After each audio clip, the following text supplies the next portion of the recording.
Subscribe करें और bell दबाएं ताकि कोई खबर रह न जाए।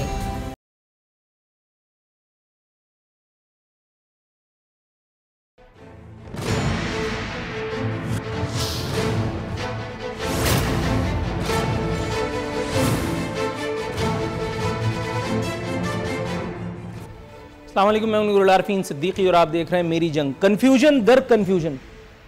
वजीर आजम कह रहा है इस वक्त तक 190 खिलाड़ियों को हिट विकेट हो जाना चाहिए था।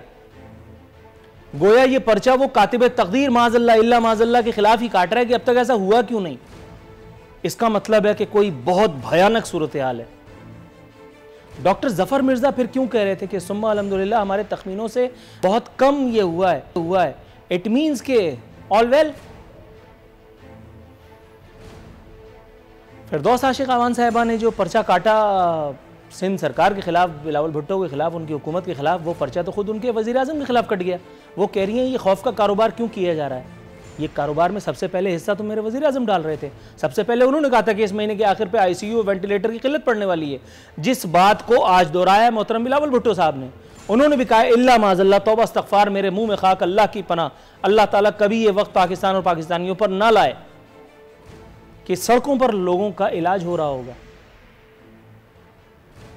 इसका मतलब है इल्ला माज़अल्लाह तौबा इस्तग़फ़ार की ये गोया वही शायद सिचुएशन है जिसमें एक तहरीक इंसाफ का जय्यद पब्लिक रिलेशंस ऑफिसर और नाम नेहाद सहाफी स्क्रीन पर निहायत बेशर्मी और ढिठाई के साथ खड़ा होकर के दरोग गोई के आला तरीन एजाज के लिए अदाकारी करता पाया गया। यह अलग बात के पकड़ में आ गया, क्योंकि झूठ जब भी बोला जाता है पकड़ फौरन हो जाती है। 60,000 अफराद या 61,000 अफराद के कोरोना टेस्ट हुए, जिनमें से 5 लाख अफराद को पॉजिटिव आ गए टेस्ट। यह शक्ल स्क्रीन पर आती है और आवाम समझ जाती है अक्सरियत कि अब ये जो कुछ बोलने वाला है उसका कतई कोई ताल्लुक इस मुमलिकत, इस माशरे या इसका हकीकत से कोई ताल्लुक नहीं है। शायद कुछ इसी किस्म की सूरत-ए-हाल कहीं आपस में भी नजर आ रही है। अपनी स्टोरीज की तरफ आऊंगा। सुप्रीम कोर्ट की ऑब्जर्वेशन पर एक और मोहर, बल्कि एक और मोहर तस्दीक सब्त करते हुए स्टोरी को 2-3 मरतबा क्रॉस चेक किया है, इसलिए अब यह आपसे बता पा रहा हूं कि मेरे मोहतरम वजीर आजम ने साबिक वजीर सेहत से मुलाकात करके एक अहम जिम्मेदारी का इंदिया दिया है। करीन कयास है कि खुसरू बख्तियार साहब को जितनी भयंकर सख्त तरीन सजा दी गई है एक मिनिस्ट्री लेकर के, उनको दूसरी खेलने कूदने के लिए दे दी गई है। इसी किस्म का कोई इबरतनाक अंजाम आमिर कियानी का भी होने ही वाला है। तो गोया सुप्रीम कोर्ट ऑफ पाकिस्तान यानी चीफ जस्टिस ऑफ पाकिस्तान ने जो ऑब्जर्वेशन, जो रिमार्क दिया था, उस पर मोहर लगा दी गई। यह आपको बताते हुए निहायत मुसर्रत महसूस कर रहा हूं मैं कि आमिर कियानी साहब को इससे पहले जो वजारत से महरूम किया गया था, जो उनको बेरोजगार किया गया था, उसके पीछे उनकी वजारत में कुछ मुबैना नेक आमाल किए गए थे इन्वर्टेड कॉमास में, जिसकी तरफ मोहतरमा फिरदौस आशिक अवान साहिबा ने स्वान इन करते ही इशारा दिया था। ताहम बहुत जल्द ये आवाज मादूम हो गई। उस वक्त हमें बताया गया था कि अद्वियात की कीमतों में जो मुबैना खुर्द-बुर्द के मामलात हैं, यानी जो इजाफा किया गया है कंपनियों की मनमानी बंदरबांट जो हुई है, उसमें इनका कोई शायद अमल दखल है, इसकी तहकीकात होंगी, यह हमें बताया गया था। उसके बाद से आज तक मैं अपने प्रोग्राम में चीख चीख कर मोहतरम वजीर आजम पाकिस्तान और उनकी काबीना या उनके अनमोल रत्नों की या नैब की, चेयरमैन नैब की, या और भी जितने यहां पे इंसाफ करने वाले हैं उनकी तवज्जो का तालिब रहा। लेकिन अल्लाह का शुक्र है सुम्मा अल्हम्दुलिल्लाह, उन्होंने मेरे एतमाद को बिल्कुल मुतजलजल नहीं किया और आज तक आमिर कियानी का कख भी नहीं हुआ। अल्लाह करे परवरदिगार कि इनको कोई अच्छी सी वजारत मिले ताकि तब्दीली सरकार का बकिया जो कहते हैं वो मामलात भी आसानी से तय पाएं। ये आपको बताते हुए बड़ी मुसरत महसूस कर रहा हूं कि आमिर कियानी वाहिद नेकोकार नहीं है जिन्हें इस सरकार में नवाजा जा रहा है। डिटेल में अगर आपने जानना है और अगर आपने किसी बड़े आदमी की जुबानी जानना है तो आज के अखबार को खोलिए। वज़ीर आज़म से सवाल करने वाले एक सहाफ़ी जिनके बारे में तबर्रा किया जाता रहा, उस सवाल के बाद जो उन्होंने वज़ीर आज़म से उस प्रेस ब्रीफिंग में किया था, उनके आर्टिकल में तफसील लिखी है मुख्तसरन मैं बताता ही रहता हूँ। आमिर कियानी के बारे में मैंने बता दिया, परवेज़ खटक के बारे में मैं मुसलसल अपने प्रोग्रामों में कहता रहा हूँ। एशियन डेवलपमेंट बैंक की उस रिपोर्ट का मैं जिक्र करता रहा हूँ जिसमें उनके मुबैना किरदार और मेट्रो के हवाले से जो वो मामलात हैं, जो क्वेश्चंस अराइज किए गए थे, उसके हवाले से मैंने जिक्र किया। ताहम उनको उल्टा प्रमोशन दे करके और वज़ीर दिफा बना दिया गया ऐसे एक मुल्क का। उसके बाद अली जैदी साहब का, ला हौल वला कुव्वत, जुल्फ़ी बुखारी साहब का नाम आया। जुल्फ़ी बुखारी साहब को नैब ने क्लियर करके क्लीन चिट दे दी। उसके बाद फिर जुल्फ़ी बुखारी साहब का नाम ज़ायरीन वाले मामले में आया। खान साहब ने उस पर खफगी का इज़हार करते हुए ये बताया सहाफ़ियों को कि अगर इस तरह का कोई इल्ज़ाम या इस तरह की कोई बात अगर किसी महज़ब माशरे या लंदन में होती तो अखबार या चैनल बंद हो जाता। ये अलग बात कि उसके बाद जो कुछ मैंने कहा था वो तारीख़ है। लंदन में इस तरह के न वज़ीर होते हैं न वज़राए आज़म, ये भी मेरे ख्याल है नज़र में रखना चाहिए। उसके बाद खुसरू बख्तियार का जो आपने देखा, जो उनका सख्त तरीन एहतसाब हुआ, जहांगीर तरीन से उनको उस एक ओहदे से हटा दिया गया जिस पर वो कभी थे ही नहीं बकौल उनके। शहबाज गिल साहब और तबलची वो बताते रहे थे कि उनको एक आला ओहदे से महरूम कर दिया गया। ये अलग बात कि जहांगीर तरीन ने तस्दीक नहीं बल्कि तरदीद फरमा दी। उन्होंने कहा भाई ये ओहदा तो मेरे पास कभी था ही नहीं। खुसरू बख्तियार को एक वजारत से ले करके और दूसरी वजारत उनको दे दी गई खुल खेलने के लिए। उसके अलावा दूसरी मरतबा ये कार खैर हुआ, दूसरी मरतबा क्या नाम है उनका, वो वज़ीर हवाई फायरिंग शहरियार आफरीदी, यस, उनसे दूसरी मरतबा ये वजारत ली गई थी। लेकिन 2 ही दिन के बाद उनको ये वजारत फिर दे दी गई। पहले उनको एक वजारत दी गई थी, फिर वो वापस ली गई, फिर दूसरी दे दी गई, अब ये तीसरी चौथी मरतबा ये कार खैर हुआ है। आज वज़ीर आला सिंध जनाब मुराद अली शाह साहब एक तवील प्रेस कॉन्फ्रेंस करते दिखाई दिए। काफ़ी जज्बाती अंदाज था उनका, काफ़ी जज्बाती अंदाज था। बार बार हुकूमती अगलात पर, हुकूमती ज़ुअमाकार के अगलात पर उन्होंने माफ़ी तलब की, माजरत तलब की और उन्होंने कहा कि ये सियासत का वक्त नहीं है। खुदारा तनकीद को एक तरफ उठा के रखिए और इस वक्त हुकूमत सिंध को काम करने दीजिए। कोरोना के खिलाफ मजीद सख्त इक़दामात का ऐलान किया है। डबल सवारी पर पाबंदी लगा दी गई है। अब डबल सवारी का कोरोना से क्या लेना देना है, ये हम अपने मेहमान से मालूम करेंगे। क्या कोरोना डबल सवारी का मोहताज है या कोरोना के सफ़र को मुश्किल बना करके हम कोरोना पर काबू पा सकते हैं, ये भी एक सवाल है। ताहम आज वज़ीर आला सिंध ने अपने मिजाज के बिल्कुल बरखिलाफ, चूँकि वो एक शदीद किस्म के सियासी आदमी है, उनका बदतरीन मुखालिफ कोई भी इस बात से इनकार नहीं कर सकता कि वो इंतहाई एक शुस्ता तबीयत के मालिक हैं। अपने मिजाज के बरखिलाफ उन्होंने फैसल वावडा का नाम लिए बगैर उन पर शदीद तनकीद की और कहा न जाने कहाँ से एक कागज़ उनके हाथ आया है जिसको लेकर के और 12 अरब रुपए की खुर्द बुर्द का इल्ज़ाम हम पर लगाया जा रहा है।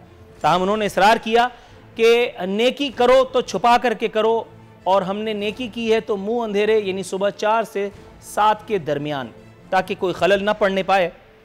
इसके अलावा उन्होंने गवर्नर सिंध के दौरे बदीन पर नुक्ताचीनी करते हुए कहा कि फ़ौज लेकर कोरोना से लड़ने निकल पड़े, हमसे ये नहीं होता, हम SOPs को फॉलो करने वाले लोग हैं। न्यूजीलैंड की वज़ीर आज़म ने तब्दीली सरकार पर खुदकुश हमला फरमा दिया है।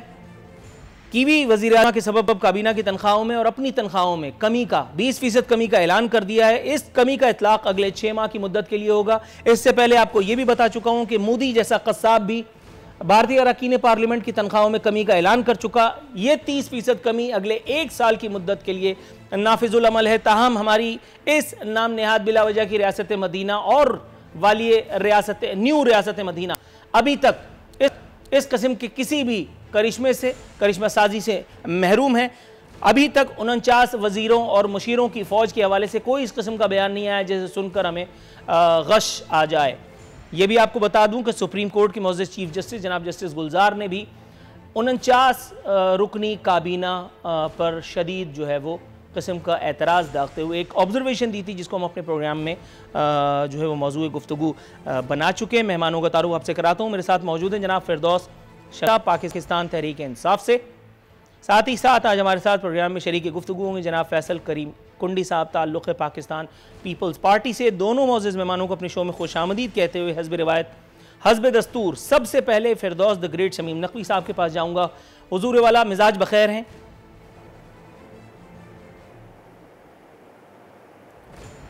बड़ी देर की मेहरबान आते आते 25 मिनट गुजर गए। अब तो जल्दी आ गया सर, मतलब अभी तो मैंने इंट्रो भी कम कर दिया क्योंकि मुझे पता था फिरदौस तमीम नकवी हैं। सर ये क्या बात है? मतलब जो मैं कह रहा हूँ अल्हम्दुलिल्लाह सुम्मा अल्हम्दुलिल्लाह, अल्लाह रब्बुल इज्जत ने वो दिन दिखाया कि मतलब नफिल पढ़ पढ़ के मैं तो थक गया। सुप्रीम कोर्ट ऑफ पाकिस्तान ने भी अल्हम्दुलिल्लाह वो कह दिया, इस पर मैं बाकायदा प्रोग्राम दाग चुका, और आपने उल्टा तौसीक फरमा दी सुप्रीम कोर्ट ऑफ पाकिस्तान की या मुअज़्ज़िज़ चीफ जस्टिस की, उसे एक ऑब्जर्वेशन की जिसमें उन्होंने कहा था कि मुबैना तौर पर करप्ट लोगों को मुशीर लगा दिया जाता है।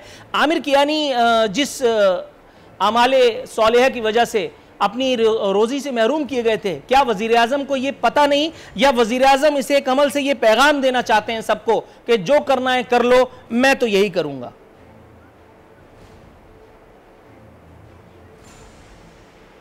अच्छा, पहले तो देखिए ये जो चीफ जस्टिस साहब के बयानात हैं इसके ऊपर तो जितना कम बात करें उतना बेहतर है, वरना मेरे पास कहीं कोई दूसरा केस ना बन जाए। आपकी अदालत होते होते मसाइल होते हैं, उस अदालत में पेश हुए तो और ज़्यादा हो जाएंगे। अलबत्ता मैं समझता हूँ कि पाकिस्तान के आइन में बड़ी क्लियरली लिखा हुआ है कितने वज़ीर हो सकते हैं। सियासी हकूमतों की ये माजी में भी मजबूरी रही है कि वज़रा बनाए जाते हैं, और उसी वजह से एक कॉन्स्टिट्यूशनल अमेंडमेंट पास किया गया कि सूबाई हुकूमतें और सेंट्रल हुकूमत में वज़रा और एडवाइज़र्स की तादाद को महदूद करने के लिए आइन में जगह दे दी गई। मेरे ख्याल से अगर उससे बढ़ा जाए तो ज़्यादती है, उससे कम की जाए तो बेहतर है, लेकिन जब तक आप उस हमें वो ठीक है। जहाँ तक आमिर कियानी का ताल्लुक़ है, आमिर कियानी साहब को शायद आप उतने अच्छे तरीके से जानते नहीं जितने अच्छे तरीके से मैं जानता हूँ। मेरा उनका कोई 26 साल साथ है। मैं नहीं समझता कि आमिर कियानी कोई करप्ट इंसान है, मैं भी नहीं समझता। और मेरे ख्याल से जब उन पे चार्ज लगा गया तो खान साहब ने उनको हटाया इस लिहाज से कि इंक्वायरी भी मुकम्मल हो सके और वो खुद भी अपने आप को क्लियर कर सके। इंक्वायरी कहाँ हुई? अगर मैं क्योंकि इस्लामाबाद में बैठा नहीं हूँ, लेकिन मुझे रोज़े अव्वल भी यकीन था, एक मुकम्मल करें, रोज़े अव्वल भी यकीन था, आज भी यकीन है कि मैं नहीं समझता कि आमिर कियानी के ऊपर कोई करप्शन के ऐसे चार्जेस साबित हो। नहीं, मैं भी नहीं समझता, लेकिन ये आपका हुस्न ज़न भी तो हो सकता है हुजूर वाला, क्योंकि तहकीकात नाम की कोई चिड़िया तो कहीं नहीं उड़ी, उसकी कोई तहकीकाती रिपोर्ट कभी सिरे से मंजर आम पर आई ही नहीं। जी नहीं, देखिए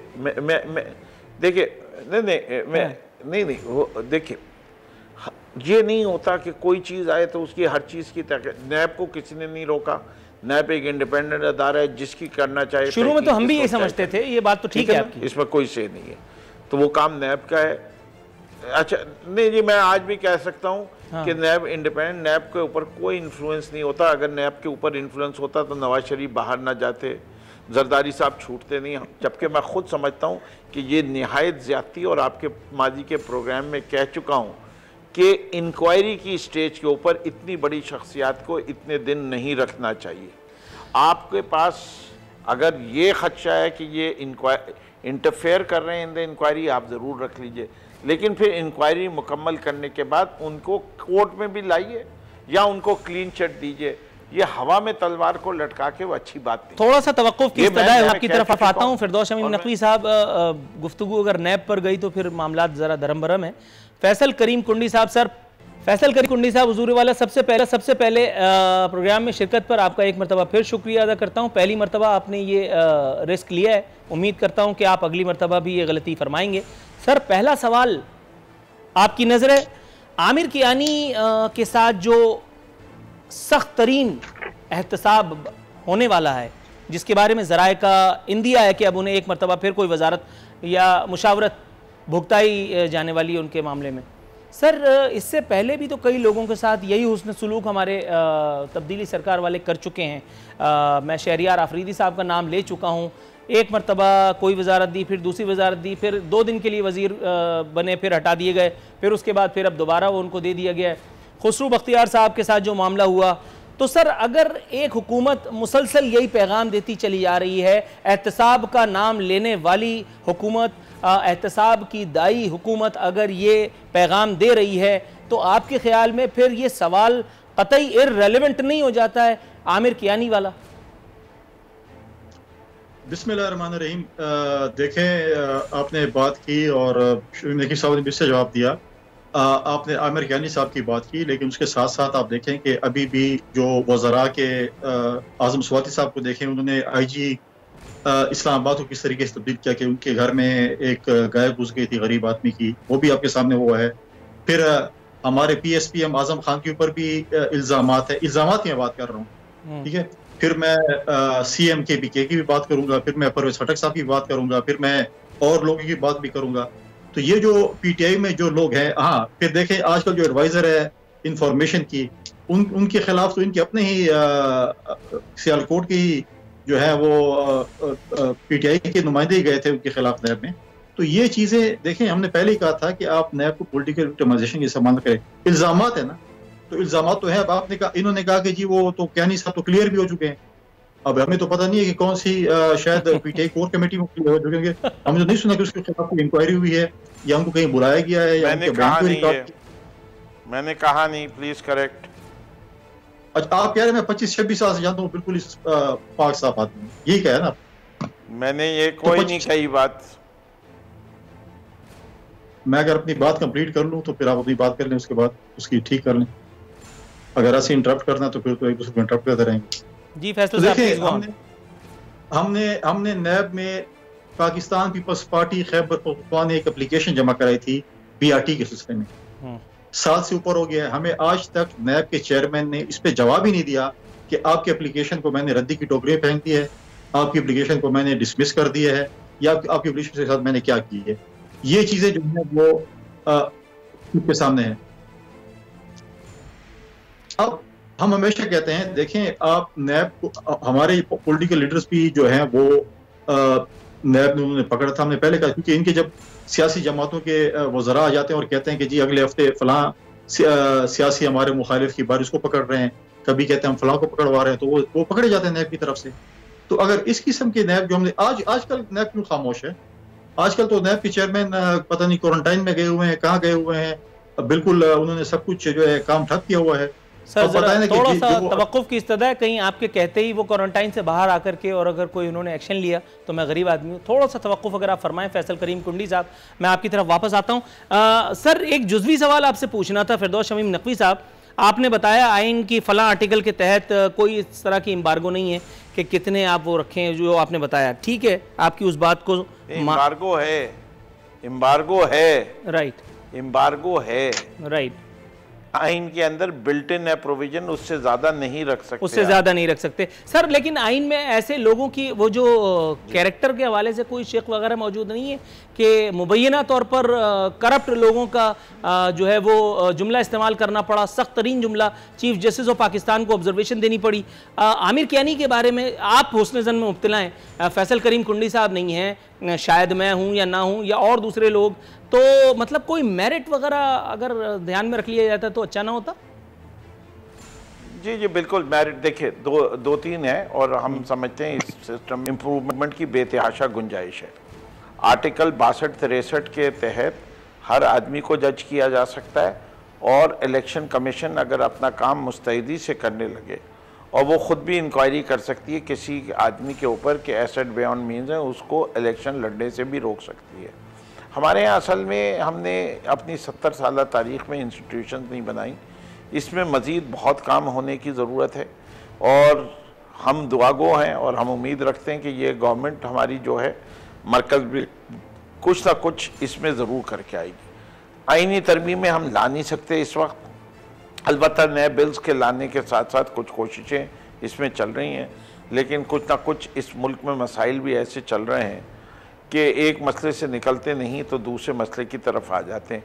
इसमें मैं वो बैरूनी हालात की तरफ जो आपकी कशीदगी बॉर्डर्स पे चल रही है उसके ऊपर की भी बात कर रहा हूँ, कोरोना की भी बात कर रहा हूँ, आपके चीफ ऑफ आर्मी स्टाफ के अपॉइंटमेंट और लेटर और जुडिशरी के साथ जो सूरत हाल चल रही है उन सब चीज़ों का जिक्र और मद्देनज़र रखते हुए और सेनेट में चेयरमैन को हटाने की कोशिश और ये सारी चीज़ें जो चलती रहती हैं इस मुल्क के अंदर, वो बहुत सारे काम करने से रोकती हैं। उसके साथ साथ जिस दिवालिया की हालत में मिले थे पहला 1.25 साल तो सिर्फ मुल्क को दिवालिये से बचाने के, डिफ़ॉल्ट की सूरत से बचाने के में लग गया और अभी हम उसके बाद अभी ये कह रहे थे कि 2020 तरक्की का साल होगा कि हमें कोरोना वायरस ने हिट कर दिया। अब फिर दोबारा हम अपनी माशी हालात को दुरुस्त करने के लिए दोबारा IMF और दूसरे इदारों के पास जा रहे होंगे, और ये साल भी कुछ इसी तरह गुजरेगा। ये हमारी कुछ बदकिस्मती है, मुल्क की बदकिस्मती है, दुनिया की बदकिस्मती है। इस वक्त तो पूरी दुनिया इसकी लपेट में है, तो हालात कोई बहुत ज़्यादा रोशन नहीं नज़र आते। और इस वक्त में क्या कोई बहुत ज़्यादा आइन में तरमीम की जा सकेगी?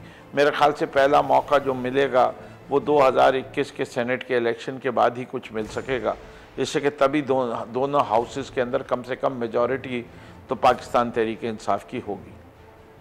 राइट सर, आपने हालात पर सारी जिम्मेदारी आयद कर दी। हालांकि ये कुछ बहुत ही ज़्यादा नाइंसाफ़ी आपने फरमाई है। हालात ने तो नहीं कहा था कि आमिर कैनी को बुला करके और उनके दर्शन लो और उनके ऑटोग्राफ लो और उनको वज़ीर बनाने के लिए दोबारा जाओ, लेकिन बहरहाल आप कह रहे हैं तो माने लेते हैं। यहाँ वक्त हुआ एक ब्रेक का, ब्रेक से वापस आते हैं।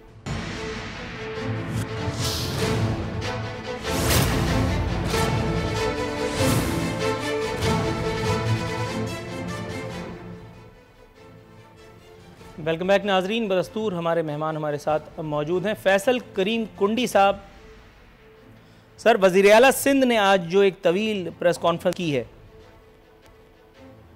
उसमें 2-3 चीज़ें हैं जिस पर मैं आपसे गुफ्तगू करना चाहूँगा। सर, एक तो ये जो मैं अपने गुज़िश्ता प्रोग्राम में भी मेहमानों से पूछता रहा हूँ कि सिंध की आबादी, टोटल आबादी, अगर आप गिनती भूल भी जाएं तो भी कम से कम करोड़ों में है। उसमें 10 साला हुकूमत इंजॉय कर लेने के बाद आज भी तकरीबन 3 हफ्ते का लॉकडाउन भुगता लेने के बाद सिंध सरकार प्रेस कॉन्फ्रेंसेस कर लेने के बाद महज 2.5 लाख लोगों को राशन फराहम कर पाई है। हुजूर वाला, बाकी लोग आपकी रईयत नहीं है, आप उनको ओन नहीं करते, या आप अपनी इनकॉम्पिटेंस का इकरार करते हुए झिझक रहे हैं।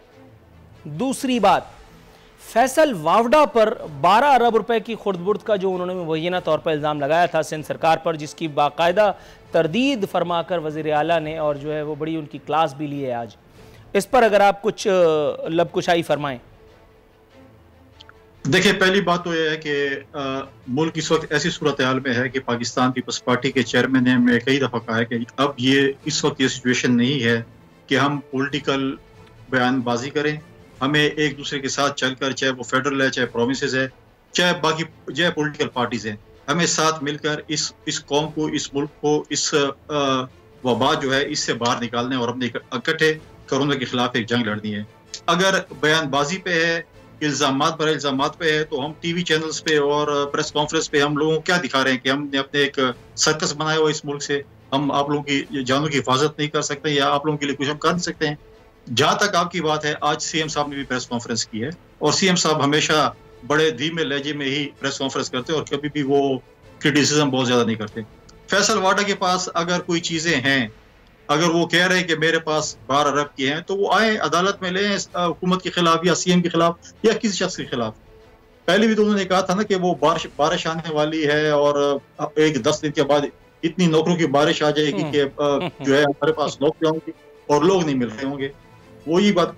और जहां तक आपने बात की कि आप 2.5 लाख लोगों को अभी तक राशन, देखें रोजाना की बेस पे राशन तकसीम हो रहे हैं। मैं ये मानता हूँ कि हुकूमत चाहे वो फेडरल है चाहे प्रोविंस है, वो सारे लोगों के घरों तक राशन नहीं पहुंचा सकती, नहीं पहुंच सकता। ये एक मतलब है कि हो ही नहीं सकता। मतलब है कोशिश करेगी, फेडरल गवर्नमेंट भी कोशिश करेगी, सूबाई हुकूमत भी कोशिश करेगी, लेकिन अगर आप कहें कि मैंने बिल्कुल पाकिस्तान के या सूबे के हर घर तक राशन पहुंचाना है, कोशिश हो सकती है, लेकिन कहीं ना कहीं बिल्कुल वहां पर जो है वो ऐसा हो सकता है कि नहीं पहुंच सकता। लेकिन कोशिश है, सूबाई हुकूमत की भी कोशिश है, वहां पर जो फलाई इदारे हैं, NGOs हैं, जो भी हैं, जो भी मुखैर हजरात हैं, हर किसी की कोशिश है कि वो लोगों को इस मुश्किल वक्त में जो है वो राशन सप्लाई करें या जो भी इमदाद साथ कर सके करें। लेकिन मैं यहाँ पर एक चीज़ की बात करना चाहता हूँ। वज़ीर-ए-आज़म साहब कहते हैं कि ये पाकिस्तान की तारीख का सबसे बड़ा जो हम ये कर रहे हैं एक प्रोजेक्ट लेके आए लोगों की सपोर्ट का, जिसमें हम 1 करोड़ 20 लाख फैमिलीज को जो है 12,000 के रुपए दे रहे हैं। ये मैं उनसे इख्तलाफ करता हूँ, क्योंकि जब 2010 में फ्लड आया था, हमारी हुकूमत थी, वज़ीर-ए-आज़म यूसुफ गिलानी साहब थे, उस वक्त वतन कार्ड के उसमें हमने 1 करोड़ 40 लाख फैमिलीज को 25-25 हज़ार वतन कार्ड के जरिए दिया था। और वो अभी भी नादरा की वेबसाइट पे मौजूद है। आप नादरा की वेबसाइट वज़ीर आज़म साहब अपने किसी वजीर से या अपने किसी स्टाफ से चेक करा सकते हैं कि वो सबसे बड़ा प्रोजेक्ट था, लेकिन हम इसमें मुकाबले भी right got your answer sir. थोड़ा सा तवक्कुफ, एक और चीज, आखिरी चीज, मेरे सूबे में खैबर पख्तूनख्वा में KPK में PTI की अब 7 सालों की हुकूमत की। वजीर आजम साहब के अपने रिश्तेदार नौशेरवान बरकी साहब हेल्थ को हेड करते हैं, जो कि अमेरिका में बैठे होते हैं, स्काइप पे चलाते हैं। आज इस मुल्क में हेल्थ इमरजेंसी है, KPK में हेल्थ इमरजेंसी है। मुझे बताएं कि नौशेरवान बरकी साहब इस वक्त कहाँ पर है? वो अमेरिका में बैठे हैं, हेल्थ इमरजेंसी यहाँ पे है। अगर खुदा न खास्ता पीपल्स पार्टी का ऐसा कोई शख्स होता तो अभी जो है वो तूफान उड़का हो गया होता। अब वज़ीर आज़म साहब बताएं कि अपने कजन को कौन सी फ्लाइट पे नौशेरवान बरकी साहब को वापस लेके आ रहा है ताकि हमारे KPK के हेल्थ सिस्टम को संभालें, क्योंकि वो 7 साल से हेल्थ सिस्टम को हेड कर रहे हैं KPK में, लेकिन बैठे वो जो है तनख्वाह ले रहे हैं अमेरिका में बैठ के स्काइप के जरिए। अभी पूछे लेते हैं जी फिरदौस शमीम नकवी साहब, पहले अगर आप इस सवाल का जवाब इनायत करें तो फिर मैं कुछ दागूं। जी देखिए, पहली चीज़ जो मैं समझता हूँ, ये जो कुंडी साहब ने सवाल उठाया है इसके जवाब तो 2 हैं, लेकिन मैं प्रिंसिपली जो ये ऑब्जेक्शन रेज कर रहे हैं मैं उससे एग्री करता हूँ कि अगर किसी शख्स की जिम्मेदारी है तो वो वहाँ मौजूद हो जिधर एक्शन हो रहा हो या जिधर उसकी रिक्वायरमेंट हो। ये तो एक तरफ है, लेकिन आज के जिस वजह से नौशेरवान बरकी साहब को एडवाइज़र या हेल्थ का शोबा दिया गया था, वो उनकी नॉलेज थी उनकी, और वो जहाँ भी हों आज की दुनिया में वो तब भी इसको हैंडल कर सकते हैं। इनको नहीं यकीन टेक्नोलॉजी के ऊपर। मैं पहली बात तो कंसीड करता हूँ कि होना चाहिए उनको कोई बेहतर चीज़ जो है वो ये थी कि वो यहीं मौजूद होते कि इनको ये इतराज़ उठाने का मौका नहीं मिलता।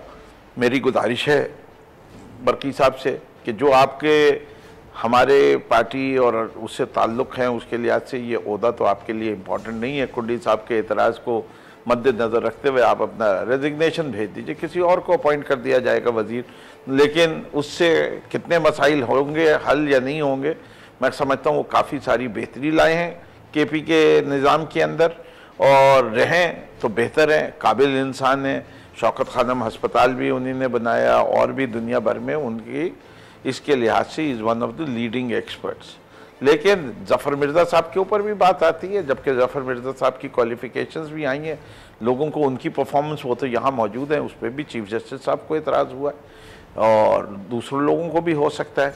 तो यहाँ होने या ना होने से कोई ऐसा मैं समझता हूँ मेजर नहीं है। लेकिन मैं कुंडी साहब के ऑब्जेक्शन को ऑन बोर्ड ले लेता हूँ, लेकिन मैं कुंडी साहब को एक चीज़ बताना चाहता हूँ कि अज़रा पीचो जो हैं वो 12 साल से इस हुकूमत का हिस्सा बनी हुई हैं। उससे पहले उनके शौहर फजलुल्लाह पीचो थे, और सिंध के जो हस्पतालों का निज़ाम उन्हीं ने माशाल्लाह किया है। कभी वो खुद आके देख लें, उसके बाद हम बैठ के बात निकलेगी तो फिर दूर तलक जाएगी। अपनी तलवारें म्यान में रखेंगे। वही बात है कि देखिए टू बी वेरी ऑनेस्ट, आपने जो बात कही, उन्होंने एक एतराज़ उठाया, आपने उस एतराज़ को बाय किया और उसके बाद फिर आपने दूसरा एतराज़ दाग दिया। सबसे पहले तो ये कि जो बात आपने की नौशेरवान बरकी साहब के बारे में, अगर कुंडी साहब ये कह दें तो उनके पास तो अच्छी आड़ मौजूद है कि जी अज़रा पेचू या उनके शौहर तो यहाँ इस सूबे पर बाकायदा मौजूद हैं, नाजिल हैं, उनको तो वहाँ स्काइप से चलाने की जरूरत नहीं पड़ रही। मौजूदगी क्या है? बिल्कुल सर, परफॉर्मेंस के ऊपर भी बात अरे भाई बहुत बेड़ा गर्क हुआ है। मैं तो ये जनाब मन, मैं कब पीपल्स पार्टी में शामिल हो रहा हूँ, मेरा भी कोई इरादा नहीं है। मैं जो प्रोग्राम कर चुका हूँ, आपके भी मेरे ख्याल इल्म है, फैसल करीम कुंडी साहब भी मुस्कुरा रहे हैं, उनको भी मालूम है मेरे करतूत का। सर जरा थोड़ा तवक्कुफ कीजिए, मैं आता हूँ आपकी तरफ। कुंडी साहब, हुजूर वाला सर, अब आप इस सवाल का अगर जवाब देना चाहें तो आपके रद्द-ए-अमल को मैं सुनने का ख्वाहा हूँ अज़रा पेचूहू साहिबा के हवाले से। आपकी मालूमात में मैं इजाफा करना चाहूँगा। मैं मोदबान अर्ज करना चाहूँगा कि डॉक्टर अज़रा साहिबा जो हैं वो 2 साल से मिनिस्टर है, 10 साल से मिनिस्टर नहीं है। उन्होंने पिछले 10 साल से मिनिस्टर नहीं दिए, वो अभी MPA बनी है, उनको अब मिनिस्टर थे भाई सेक्रेटरी। देखें, उनके शौहर सेक्रेटरी थे ना, सरकारी मुलाजिम थे। अब वो क्या कहें कि सरकारी मुलाजमत से रिजाइन कर दें? वो सेक्रेटरी सिर्फ हेल्थ के नहीं रहे, एजुकेशन की भी रहे, बाकी उसके सेक्रेटरी कभी एक डिपार्टमेंट में हो, कभी दूसरे डिपार्टमेंट में होगा। लेकिन ये आपकी मैं दूसरी के लिए कहूँ कि अज़रा फजल पीचो साहिबा जो है वो 2 साल से मिनिस्टर है, वो कोई 10 साल से नहीं। और सेक्रेटरी जो है उनके खावंद सेक्रेटरी है, वो तो कहीं पे भी आपकी पार्टी में भी ऐसे लोग हैं जिनके जो है शौहर या उनकी जो बेगम होगी वो सरकारी मुलाजिम होंगे या मुलाजिम होंगी। उसका ये तो नहीं है कि वो उसके जो है उसके जवाब दें। अगर वो नहीं कर रहे सही काम तो हमारे ऊपर तो रोजाना हाई कोर्ट बैठी होती है, सुप्रीम कोर्ट बैठी होती है, सिंध से ऐसे भी बहुत से लोगों को बहुत प्यार है, तो हमेशा जो है वो क्रिटिसिज्म भी होती है, लेकिन हम उसको बाय करते हैं। बिल्कुल आप दुरुस्त कह रहे हैं फैसल करीम कुंडी साहब, फिरदौस शमीम नकवी साहब, आप दोनों हजरात दुरुस्त कह रहे हैं। लेकिन आप ये देखिए ज़रा कि प्रोग्राम करने से पहले अगर आप गाने सुन लें काजोल के अच्छे अच्छे, तो प्रोग्राम कितना अच्छा होता है। आप देखें दोनों मेहमान मेरे साथ माशाअल्लाह हंसते खेलते प्रोग्राम कर रहे हैं, और इंशाअल्लाह ताला प्रोग्राम में ब्रेक के बाद जब मैं वापस आऊँगा तो कुछ और मौज़ूआत हैं जिनका अहाता करेंगे। नाज़रीन, यहाँ वक्त हुआ एक अच्छे हंसते खेलते कमर्शियल ब्रेक पे जाने का। वापस आएंगे थोड़ी देर में।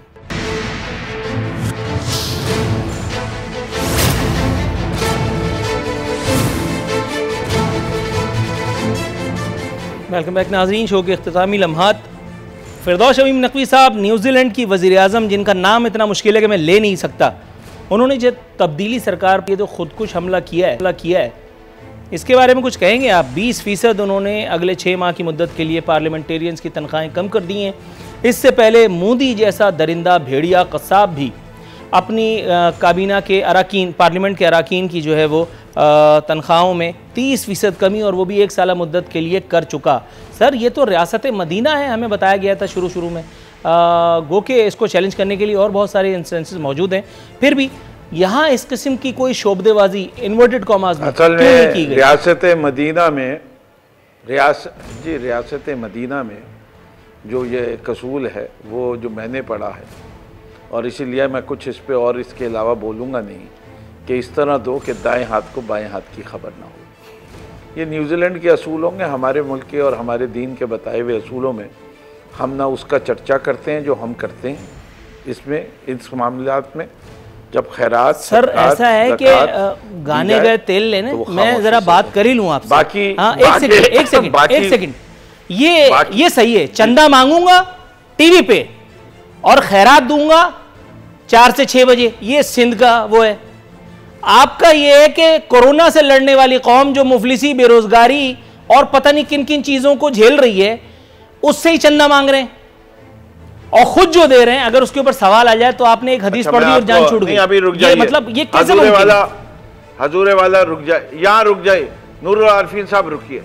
मेरी पूरी पार्टी के हर एमपीए ने अपनी तनख्वाह दी है, लेकिन हम वो वाहिद जमात पीपल्स पार्टी ने भी दी है, जिसने, आप तो अपोजिशन में, पीपल्स पार्टी सरकार है, उन्होंने भी दी है।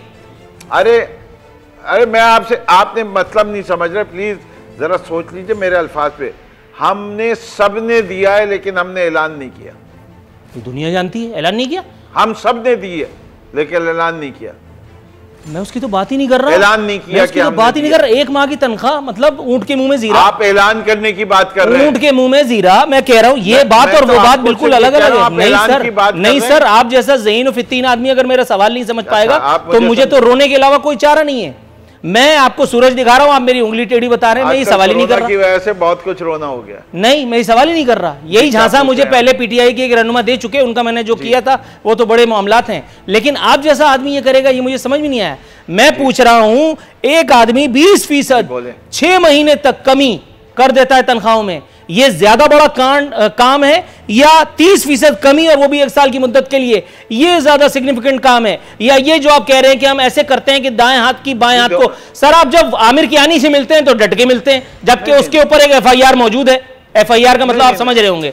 आप खुसरू बख्तियार को जो नवाजते हैं तो वो तो पूरी दुनिया के सामने नवाजते हैं। अरे भाई, अगर आप 1 महीने की तनख्वाह लगाएंगे तो वो 1/12 होती है, 2 महीने की तनख्वाह लगाएंगे तो वो 1/6 होती है। तो जितना ज्यादा दिया जाए उतना बेहतर है। एलानिया देना जरूरी नहीं है। मैं सिर्फ बात कोरोना वायरस की वजह से मोदी करे या कोई भी करे, ज्यादा से ज्यादा दो। आपको पता है कि हर पार्लियामेंटेरियन के ऊपर, ये एक गरीब मुल्क है, शायद न्यूजीलैंड में ये बात नहीं आती हो। मुझे अपने हल्के के अंदर हर MNA MP, यहाँ कुंडी साहब भी बैठे हुए हैं, वो भी मुझसे एग्री करेंगे कि तनख्वाह तो कहीं गई। हमें ये सोच के जो हमारे पास हमारे वर्कर्स और हमारी कॉन्स्टिट्यूंसीज में जो गरीब हजरात हमारे घरों तक आ रहे हैं, हमें उनको भी राशन देते हैं हम और उनको प्रोवाइड करते हैं। ये न्यूजीलैंड में आपको मंजर नहीं नजर आएंगे। आप आइए, आप किसी भी कॉन्स्टिट्यूंसी में, आपको मैं लेके चलता हूँ, अपनी कॉन्स्टिट्यूंसी में भी लेके चलूंगा, दूसरी जगह भी लेके चलूंगा, लेकिन ना हम देते हुए तस्वीर, आप मेरी एक तस्वीर दिखा दीजिए जिसमें फिरदौस शमीम नकवी ने कहीं कुछ देते हुए किसी के साथ तस्वीर खिंचवाई हो। लेकिन मैं आपको अपने दफ्तर ले जाऊंगा, दिखाऊंगा कि कितना राशन बटा है, बाकायदा NIC वगैरह के हिसाब से दूंगा और उसकी वैल्यू भी बता सकता हूँ। That is far greater. मैं सिर्फ इसलिए कह रहा हूँ दोनों मुल्कों का मिजाज फ़र्क है। मैं आपका सवाल समझ गया था, मिजाज वाकई बहुत फर्क है। पाकिस्तान की सियासत के अंदर दो किस्म के लोग हैं जी, बहुत फर्क है मिजाज में हमारे। वो मुझे आपके जवाब से ही अंदाजा हो गया। खुश है, मुझे जवाब से ही अंदाजा हो गया। मैं बिल्कुल मुतमईन हूँ, मैं बिल्कुल मुतमईन हूँ।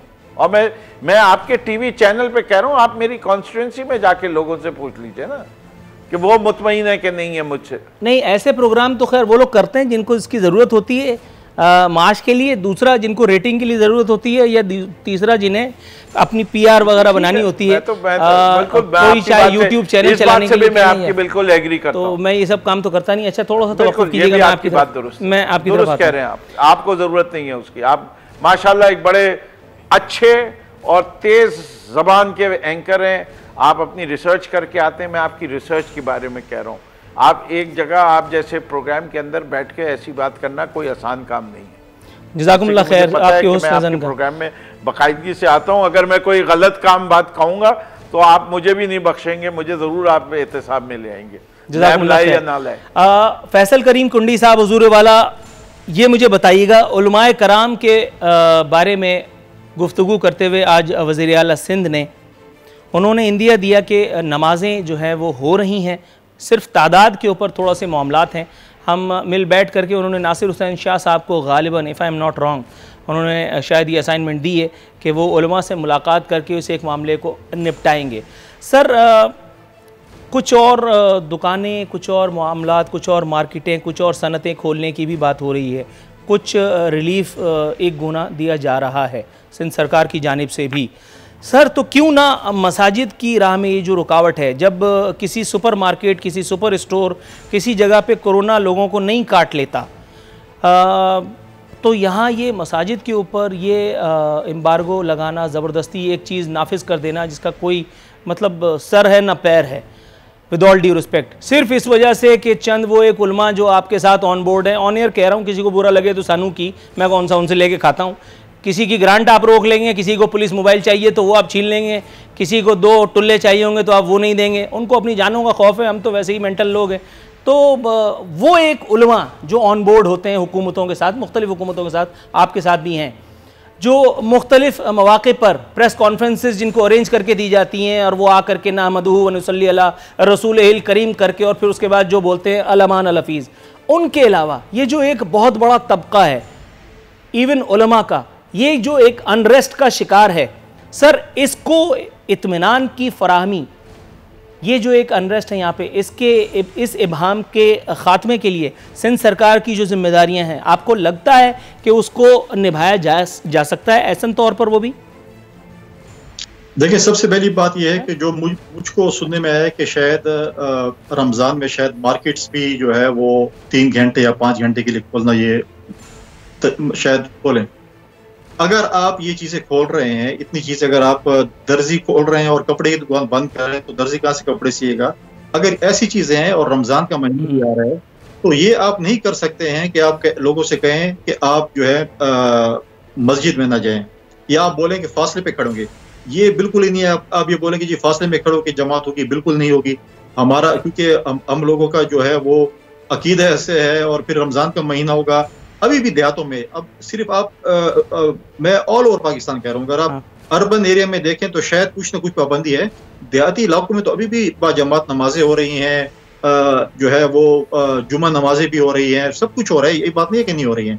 लेकिन मैं समझता हूँ कि सिंध हुकूमत बशमूल वफाकी हुकूमत और बाकी सूबे सबको बैठ के, आज भी कादरी साहब की जो वजीर साहब हैं फेडरल के, उन्होंने कहा है कि हमारी मीटिंग्स हो रही हैं और चंद दिनों में हम इस चीज़ का जो है वाज़ेह ऐलान करेंगे।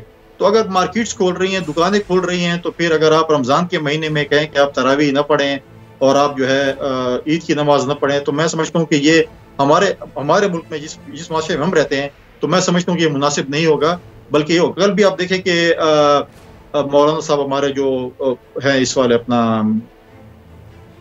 चांद जो मुनीब साहब चांद बड़ी धुआंधार प्रेस कॉन्फ्रेंस की। आज फवाद चौधरी साहब ने उनको मतलब है कि ट्वीट किया उनके ऊपर कि मतलब है कि ये नहीं होना चाहिए। इस्लामाबाद में आप देखें औकाफ की वो है जो लाल मस्जिद वाले हैं, उन्होंने पिछला जुमा नमाज जो है वो पढ़ाई। तो ये चीजें जो है बहुत मुश्किल, अगर आप बाकी चीजें खोलेंगे और मस्जिदें बंद करेंगे तो लोगों के साथ इस चीज का जो है उसको आप ये चीज नहीं कह सकते कि आप नमाज न पढ़े, बहुत मुश्किल चीज होगी। दुरुस्त है सर। बस साइन ऑफ करने की इजाजत चाहूंगा आपसे। फिरदौस शमीम नकवी साहब, सर क्लोजिंग रिमार्क्स आपसे ले लूं। एक जुमला कहने की इजाजत देंगे? नहीं, आप ही की तरफ आ रहा हूं, आप ही की तरफ आ रहा हूं और एक जुमला क्या 2 जुमले सुनूंगा। सर ये बताइए, फवाद चौधरी साहब का नाम लिया, हालांकि कोई ऐसी शख्सियत नहीं है कि जिनके नाम के साथ हंसते खेलते प्रोग्राम खत्म किया जाए, लेकिन फिर भी तौनो करहन सवाल पूछना बनता है। मुफ्ती मुनीब को इतना बड़ा चांद नजर नहीं आता तो इतना छोटा कोरोना कहां से नजर आएगा फवाद चौधरी? आग के अंधे लोगों को यह नजर नहीं आ रहा कि फवाद चौधरी तीसरी हुकूमत झेल रहा है खैर से और चौथी की ताड़ में? कुछ कहिएगा। जी, पहली चीज़ तो यह है कि आपके पिछले सवाल पे मैं कुछ अगर इजाज़त दें अर्ज़ कर दूं, और इसके अंदर कहते हैं मैं समझता हूं कि हम मुसलमानों को हमारी सबसे बड़ी इबादत की जो मकाम है वो खाने काबा है। हमें देखना चाहिए कि खाने काबा में तवाफ़ की इजाज़त हो, नमाज़ें पढ़ने की इजाज़त हो, मस्जिद नबवी में हो।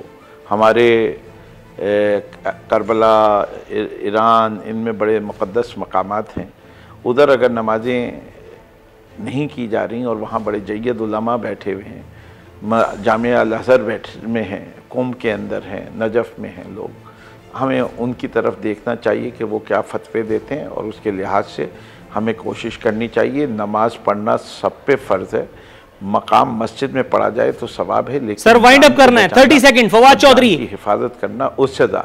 और आखिर में फवाद चौधरी और मुनीब साहब की जंग जो है वो मैं समझता हूँ कि मेरी ज़ात में कि ये जो आपने 3 कहा है, पाकिस्तान के अंदर कुछ सियासी घरानों के लिए ये अहम तरीन होता है कि वो इक़्तिदार में रहें या पहली या दूसरी पार्टी में रहें। फवाद चौधरी साहब का भी उन्हीं से ताल्लुक़ है और माशाल्लाह जो उनके जुमले हैं मैं उनको बड़ा इंजॉय करता हूं, और ये जुमला भी मैंने आज इंजॉय ज़रूर किया, और मैं जवाब मुनीब साहब का, मुफ्ती मुनीब साहब के जवाब का इंतज़ार कर रहा हूँ। Thank you. फिरदौस शमीम नकवी साहब, फैसल करीम कुंडी साहब, दोनों मोअज़्ज़िज़ मेहमानों का शो में शिरकत पर मैं फिर इंतहाई मशकूर हूँ। उम्मीद करता हूँ फैसल करीम कुंडी साहब अगली बार भी कदम रंजा फरमाकर खाकसार को जो है वो मशकूर होने का मौका इनायत फरमाएंगे। बाकी रही फिरदौस शमीम नकवी साहब की बात, उनसे तो घर जैसी बात है, उनसे तो कभी भी निपट लेंगे। नाज़रीन, इंशाअल्लाह ताला कल बशर्ते ज़िंदगी फिर हाज़िर खिदमत होंगे। फ़ी अमानिल्लाह।